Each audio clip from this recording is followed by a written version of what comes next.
Okay, so my dear friends, I've been given about 30 minutes by a course facilitator to showcase my project. What I thought was I was actually told to, stick to a format. Like I have to talk about my idea, I have to talk about how I'm going to sponsor it, how I intend going about with it. But I'll prefer to take a different approach. So rather than just, telling you about what my project is all about and everything, I prefer it to be a bit more interactive. I'm not going to go into the details as to how I'm going to execute the project and stuff. I'm going to be talking more about the core idea and how it's going to impact all of us. Before I proceed, there is one short disclaimer. So, as you can see on the screen, right, I haven't been able to actually figure out a name for my project because it's not just something which deals with the environment about, it's not just about some sort of social impact. It deals with multiple issues. And uh, as we proceed with the presentation, you might feel that what I'm speaking is slightly absurd, it's illogical, and it does not have necessary evidence to support it. Or you might feel I'm bombarding you with too much of, too much about the environment or too much of biology. I just want to tell you guys that whatever I'm going to be sharing with you soon, all of this, these are essential prerequisites for you to understand what my project is all about. And I assure you, I have no intention of just simply bombarding you with random facts. At the end of these 30 minutes, I can vouch that you're going to have zero regrets for being patient to understand what my idea is really about. So let's roll into it. So this is okay. I just added this to just represent the current global scenario. So I'll ask you a simple question. When I just talk about environmental degradation, all of us, right from when we joined primary school, we've been told that the environment is crucial, how mankind is degrading the environment. We've been taught about the various factors which degrade the environment, what are the measures we can adopt. And basically, all of us are familiar with it, right? Plant trees, save water, stop air pollution, reduce the usage of fossil fuels, try to grow green and, all the basic stuff. But until recently, I didn't know of a very scary thing which existed. And that is, I came across the fact that one of the biggest contributors to uh, climate change is the meat and dairy industry. Now, I get a reaction. Okay, but even when I heard it for the first time, I had the same reaction. I was like, the meat and dairy industry and climate change, are these two even related? And even if they are, what's the amount of impact it has? Does it even have a significant role to play? And a fun fact, the amount of pollution caused by the meat and dairy industry is equal to the pollution caused by all the cars, boats, ships, airplanes, trains put together. And I'm not making this up. It is a proven scientific fact. It's just that people, common people like us don't know about it. So I'm going to be explaining you as to why it has, such a bad impact on the environment. And I'm going to be providing you with solutions, and I'm going to be dealing with a couple of other things which you'll understand as I proceed. So, why is meat bad for the environment? There are these pointers you can see on the screen, which are going to justify why it's so. So, the basic answer is if you see the amount of resources which go into the making of one portion of meat, it's tremendous. Okay, so just imagine there's some a portion of forest somewhere. So people just come in with bulldozers and everything which run on fossil fuels. They cut down the forest. Then next they start growing crops over there. So there's food grain and all which is grown. They pump in lots of water. They put in loads of fertilizers. They basically do everything whatever is required for a good crop. And when the grains are ready, instead of providing it to some hungry person who can eat it, they feed it to an animal. So there's a small animal which is being fed with food, grain, water. It's been fed for months, for years. And at the end of the day, on one day, it is just slaughtered, and one non vegetarian person gets to eat. So if you see the figures on the screen, 1 kg of beef requires 15,400 liters of water on an average. You can see the amount of carbon footprint it leaves. And this is what basically makes it so bad for the climate. So the food, the water, the resources, which are supposed to be, you could say, diverted towards raising crops for humans, are given to an animal. That animal is given multiple servings of vegetarian food. And at the end of the day, you get one non-vegetarian meal ready.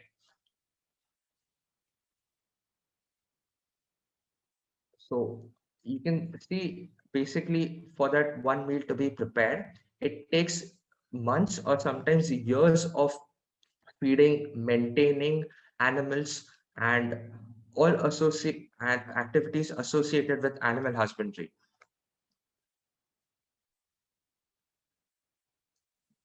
I'll just continue talking. I'll just request you to keep glancing at the screen. So I've just collected different facts. So it might not be quite in sync with what I say, but it will give you a fair idea of what I'm trying to express to you.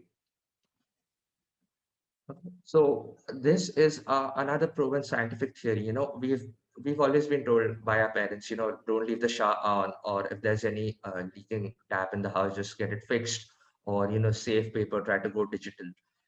Um, Actually, if you want to save the figure mentioned on the screen, try not to include a serving of meat in your meal. I respect the people who actually, resort to these efforts, about the showers and the car, the examples I cited on the screen. But the blunt truth, the harsh truth is all of these efforts are actually quite meager. If you see the impact, you could be doing all these things and just owing to the food you consume, you could actually be causing more pollution than a person who does all of these nonsensical activities and is on a plant-based diet. Yeah. There is another, I'm sorry, this image is quite disturbing. I'll just proceed to the next slide and I'll just read out what's stated. It's the amount of resources which go into, creating one non-vegetarian meal. In the same amount of resources, you can feed 10, on an average, 10 vegetarians. So the food, which is supposed to go to some, as I mentioned in the beginning, to some hungry child or some person who hasn't, eaten a meal in days, it's been fed to an animal. Right now, the human population is about 7 billion, and on an average, 70 billion animals are killed every year for meat. So I just have a simple question, if these animals range from like chickens to cows, so let's say on an average animal consumes as much food as a human in one meal. If we have the resources and capacity to feed 10 times more the animals, why can't we feed 7 billion people? Why still there hunger and nearly about 7 million people annually they die owing to uh, poverty related issues and due to malnutrition. Uh, on an average, you can read, right, an American, America's meat consumption is nearly 3 times the global average. And today, America is one of the leading countries when it comes to pollution owing to the meat and dairy industry. And this fact, right, you can see the figures, they're so shocking. Like it clearly states, right, you could just see the ratio 50,000 versus 250. It is clearly evident that it's not just a cause which is harming the environment, it's also a crime against humanity. So you're committing about 70 billion murders per year. At the same time, you're killing people owing to uh, hunger. And the sad part is no one is really willing to speak about it. So what other impacts does it have? So to grow grain for the animals, there are crops which are, the animals need to be fed. So there is so much of water which is being pumped out of rivers, which is not used by humans, but it is just pumped into the crop. So there's this grain which has to be fed with water, then that grain has to be fed to the animal. And after this long process, again, you get just one plain serving of meat, which has deprived many people of their food, which has, I, if you'll be seeing a new course, all of these facts, mind you, are from credible sources. My facilitator had instructed me specifically to try and cite the sources. But the thing is, honestly, started collecting this data like since a long, long time, even before I joined YLP. So I'm sorry, there is no such evidence to support this, but I assure you it's all from credible sources. And if you search the net or, just go to some credible place, a person who knows about this topic, you will be able to verify these figures. So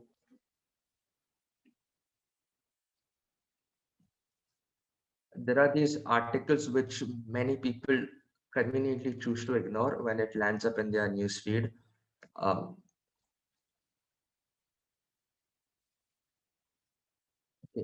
I don't think so. We have time to read everything, but yeah, you can just glance at the headline. That will give you an idea.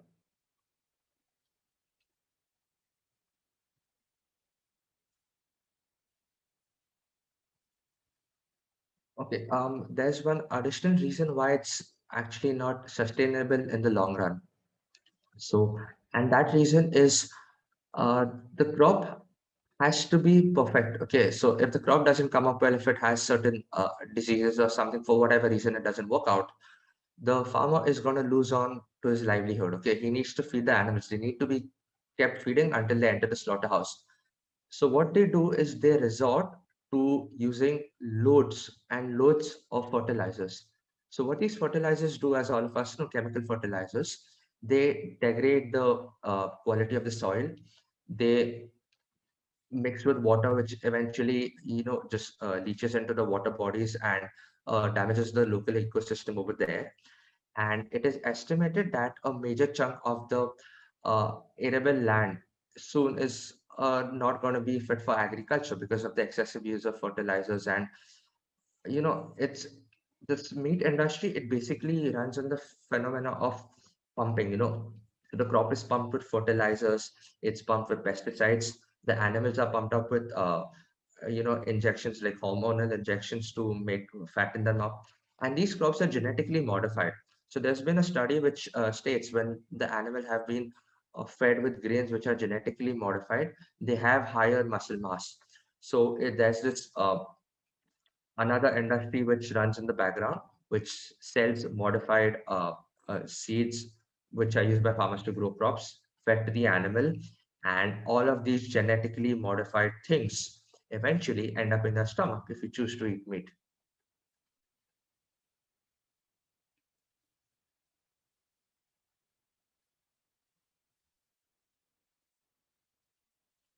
Okay.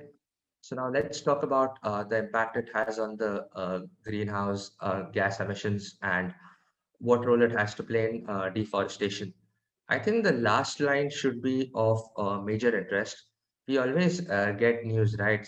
That some rainforest has burned, so many animals have died, so many trees were lost. I agree that causes a lot of destruction. People who do this destruction, the manual destruction, conveniently don't tell you about it. On an average, we lose nearly 1 acre of forests per second. And that is a shocking figure because you can just estimate the number of trees which were cut as I finished speaking the sentence.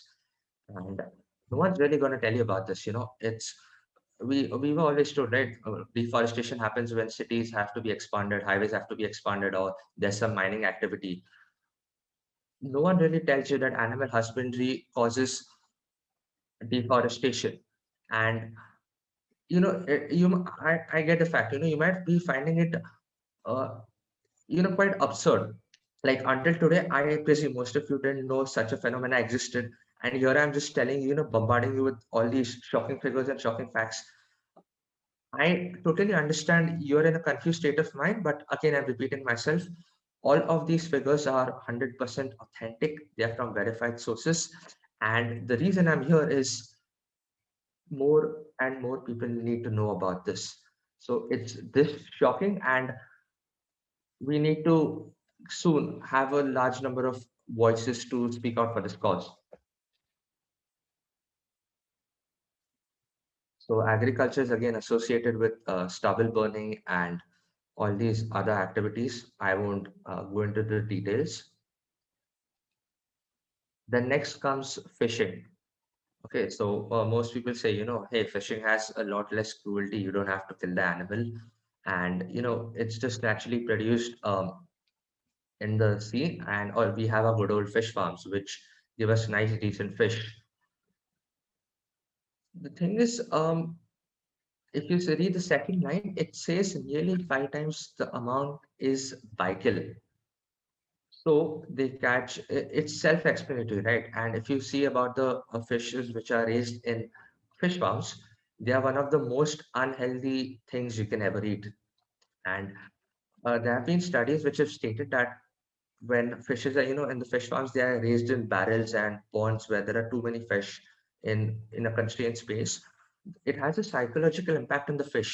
So as a result of the frustration, they eventually start tearing off each other's fins. They start biting each other, and they do have very limited scope for growth. So they are you're in a way torturing the animal, and even if you eat that animal, the fish, you're not going to get the desired nutrition.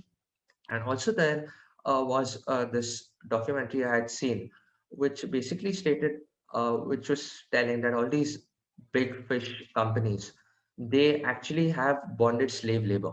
So most of these companies are based in Europe, where there's a lot of demand for fish. So they typically go to these poor Asian or African nations where labors are, they are picked up, and once they come in Europe, they have their own nasty ways of dealing with those people. They become bonded labor. So the marine and fish industry is responsible for human cruelty as well.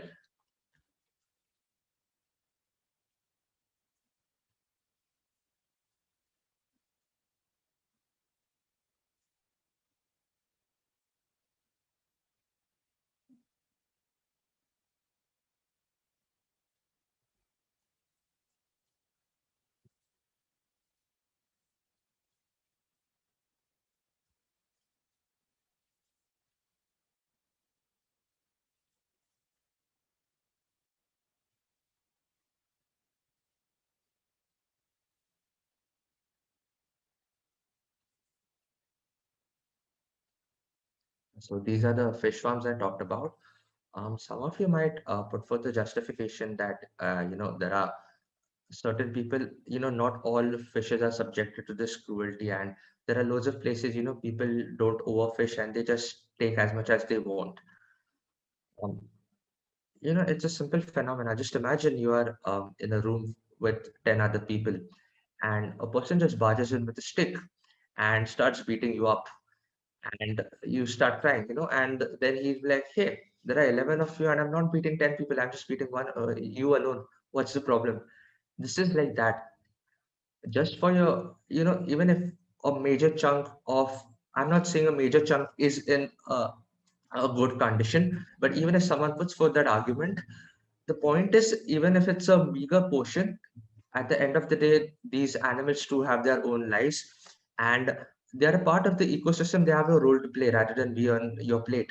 So even if a small portion of the industry, or even if a negligible portion of the industry subjects any animal to this cruelty, I think as a human and being one of the smartest species on the earth, you need to voice out for those who aren't as capable as you. Okay, this slide is going to be just for about 2 3 seconds. So if you want to close your eyes, you can do that. Um, okay, I'll just okay. Let's just skip this. Okay. Please just ignore the slide. I want to talk about the previous slide. So I'll just take a minute and talk about the cruelty animals are subjected to in farms. So let's talk about chicken. Okay, I'm sure most of us eat chicken, or rather, I used to eat chicken.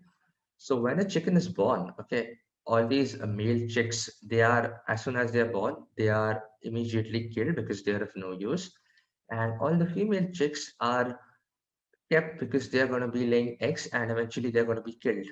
And these chickens, most of them are just stuffed into tight cages where they don't even have enough space to move. They dirty themselves. All their droppings, defecation is on their bodies. They are like, most of them don't even have the space to move.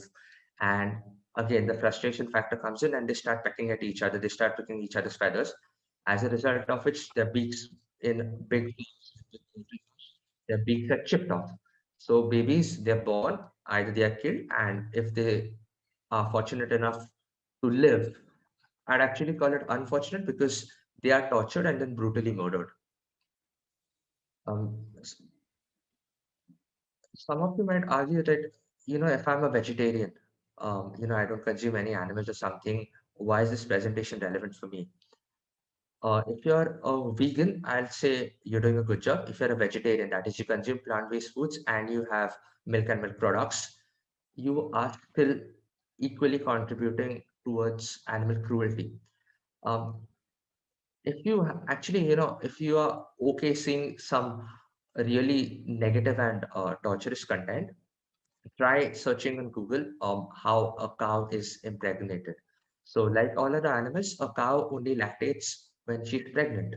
So, what really happens is when she's pregnant, a big rod of metal is actually shoved into her genitals uh, by the farmer. They typically put their hand inside the animal's body. There's a gun which has bull semen, which hits the cow's internal organs, impregnates the cow. When the calf is born, it is pulled away from its mother. It's not allowed to have its share of the milk. And then some machine is put to the cow's body, which sucks the milk till it's dry, and it's actually painful for the animal. And when the cow stops lactating, she is sent to the slaughterhouse. So the cow has been giving income to the farmer for years, but end of the day, he's a businessman. So the day the animal is useless for him, the cow is sent to the slaughterhouse. And like chickens again, if when a calf is born, if it's a male calf, it is sent to the leather industry because its skin is soft and supple and it's easier to make leather products out of it. And if it's a female, she's gonna undergo the same plight as mother. Now you must have read the stuff on the screen. Um, it's stated meat is carcinogenic. Earlier, there was, denial to this, when studies used to pop up, the meat and dairy industry used to just blatantly deny it. And gradually, more and more evidence has started to collect against this that it causes cancer. So it's quite evident in the US, wherein, the rate of cancer is abnormally high. And that's one of the reasons you can attribute is their high level of meat consumption. Okay, so before we proceed, I have a short video clip over here. It's about 2 to 3 minutes long. Um, by now, most of you might have this question in your mind that, we've always been told non-vegetarian food is nutritious. So we require milk for vitamin D. We require our chicken for the protein. We require fish for our omega and fatty acids. And it's vegetarian food, which is deficient in nutrition. So I think after watching this video, you might want to rethink over that. Um, I'll play it. Okay. Is it? Is the sound coming? It's not. I think if you stop sharing and then when you share again, click on the audio. There's like a button where you can share audio as well. Okay. Yeah. I do it all the time. Don't worry. Literally every single time. Steak. That's what Is it audible now? Okay. It certainly is. Yeah. steak. That's what a man eats. Made from stuff guys need. Eat like a man, man. There's no one that can relate to that better than I do because I've lived in that world. Steak is for man. Go me! They showed us commercials, burgers, George Foreman with the grill, Yeah.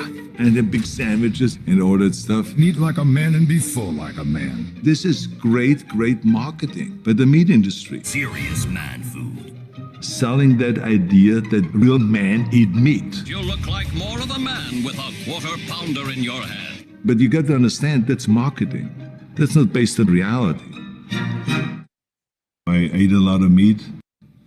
I ate my 10, 15 eggs a day. And, I had my 250 grams of protein a day because I weigh 250 pounds. One and only Arnold Schwarzenegger.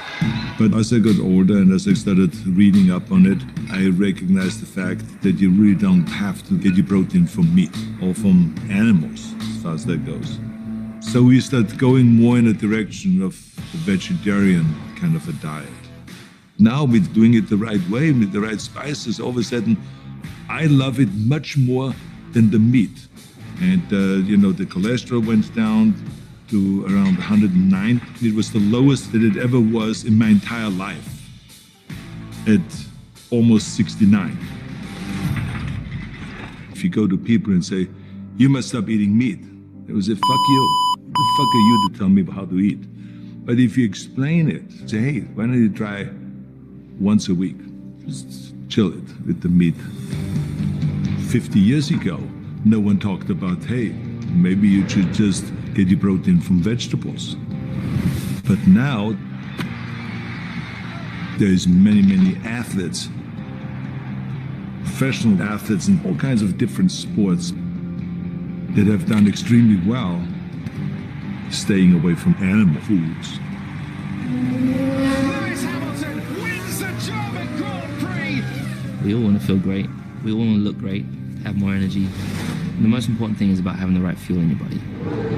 I can't remember feeling this great in my whole 32 years of my life.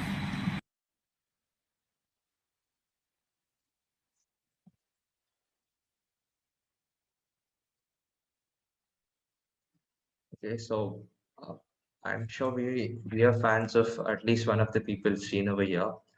Um, the reason why I chose to show this video was, I'm not a qualified nutritionist, so some of you might say,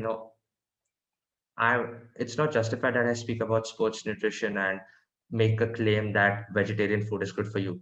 But I just have one simple question. This evidence, it speaks for itself. When the world's most elite sportsmen are able to perform on a plant-based diet, why can't we do the same? If you've ever been to to a gym, there's this one person who keeps harping, you need to eat your chicken, you need to have meat, or who's constantly trying to sell you the idea that vegetarians are weak. At least it's common in India. Okay, so we have um, a lot of vegetarians over here, and there was this, there's still this, sort of idea which exists that vegetarian food it lacks nutrition, it's deficient in protein, and Steak. it's That's what a man. sorry, and it's not going to help you perform better in sports. So an additional reason why meat is bad for you, as I told you, right, animals they stay in very unhygienic conditions. So it is very obvious owing to lack of movement, restriction of activity, and the cramped conditions they stay in. There's a strong likelihood that there are going to be loads of diseases cropping up. And the farmer is going to try to ensure the animals don't die. They survive until they come to your plate. So they are fed with tons and tons of antibiotics which float in their bloodstream. And when you consume this food, these antibiotics come in your bloodstream. So, God forbid, if you get some disease and the doctor gives you some drug, owing to the abnormally, okay, not abnormally, you're still alive, but owing to the amount of antibiotics which are already floating in the bloodstream, it is hard for the drug to be effective because there's so much of chemical content in the body that your body just doesn't know how to react with it, and the medicines eventually become ineffective because you sort of become immune, or you become drug resistant. There have been loads of studies which have um, highlighted the negative effects of eating meat. I'll just share one fun fact with you. Sometime between the 1940s and 1960s, and the tobacco industry actually put forth the propaganda that cigarettes are good for you. So during the Second World War, when a lot of youngsters were, outside in foreign lands, they were being sold with the idea that cigarette smoking is good for you and it makes you healthy. They even went to the extent of having commercials when the top sportsmen of those times were actually seen smoking cigarettes. And when that didn't work, they began approaching doctors. So they had commercials. You get these toothpaste ads stating 9 out of 10 dentists recommend this toothpaste. So they used to have ads like, so and so number of doctors recommend that you have cigarettes of this particular brand. And for years, they kept denying that their cigarettes cause cancer because the industry had a lot of money, so it was easy for them to market. And eventually, when the evidence became too much, that industry got kicked out and the meat industry took its place.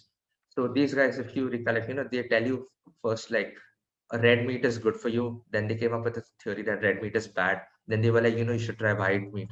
After white meat, they are saying, eggs are nice.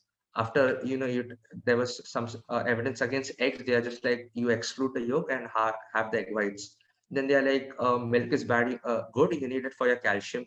When there's evidence against milk, there's like, low fat milk, slim milk, skimmed milk, this milk, that milk, and God knows how many different varieties of milk.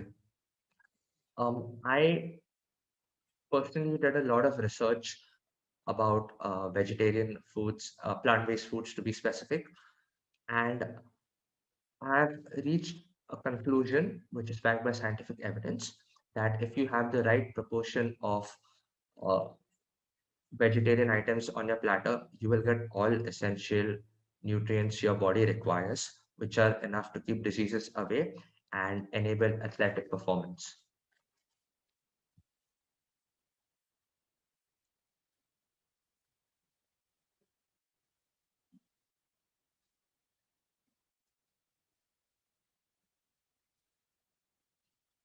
I'm sorry, I'm running out of time. So you might ask one major question as why was this information concealed? I think I just answered it when I cited the gimmicks adopted by the tobacco industry. There are billions of dollars at stake over here. So the vicious cycle runs as follows. So a lot of people get employment when the animals are raised, right? So you need to raise crops, you need people to look after them, and lots of activities. Then when the meat is processed, there's another industry involved in it, which just basically packages the food and makes it nice and appealing and puts them on the shelves of the supermarket. And after eating all of these foods, when you become unwell, then there's the pharmacy industry, which is ready to offer you medicines for any disease you name. And it works beautifully for the media as well, who can the media, you recollect these articles in the newspaper, they just talk about some fad diet and I don't know. I just find those things quite weird because their diets keep changing like every week, every month. So they can give us a new story like every single day, and they never have a fixed stance.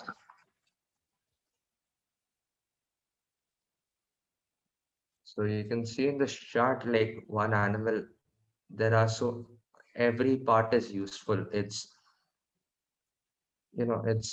just sad as to why this, it's such a big propaganda. It's I mean, it's wonderful. I'm sorry to use this word wonderful, but the way they've managed to keep it hidden from people, it's so this showcase is for a socio or environmental impact. Well, I don't think it's just that, it affects the environment. There have been studies which have highlighted that a plant-based diet is cheaper on your pocket. It's gonna make you a lot healthier.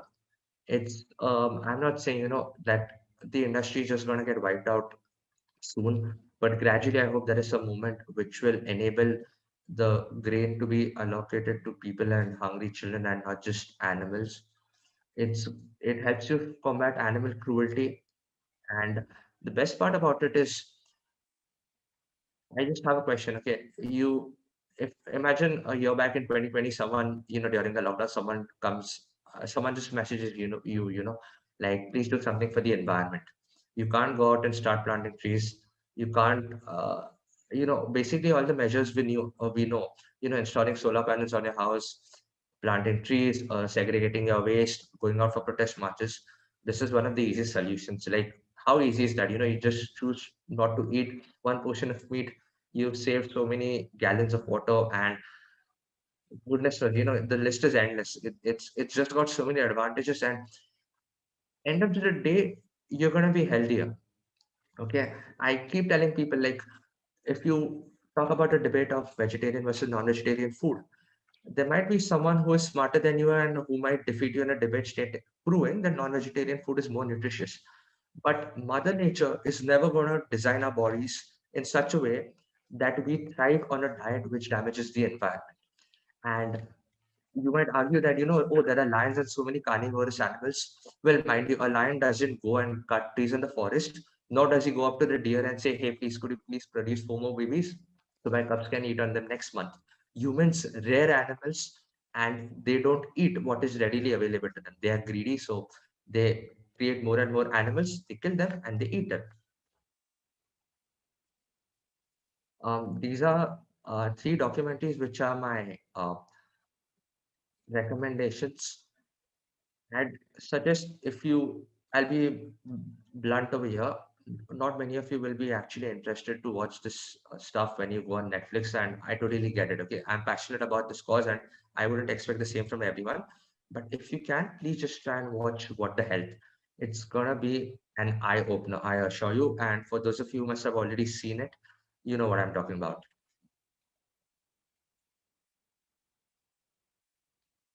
So, how can you help this cause? Um, You can just do one simple thing, okay? In about a minute or so after I'm done, I'm going to put something in the chat box, which is basically a small form. I request you to fill it. It won't take more than a minute. You must have noticed during this presentation, um, I didn't speak much about, how I intend funding. I didn't speak at all, how I intend funding this project or what's next. The motive behind doing so was there were 2 specific reasons. Number one, I feel ethically, as a speaker, when I take 30 minutes of your time, it's not that you just come over here, I just throw away facts at you, that, this is my project, this is how I intend doing it, so and so and so, and you just walk off.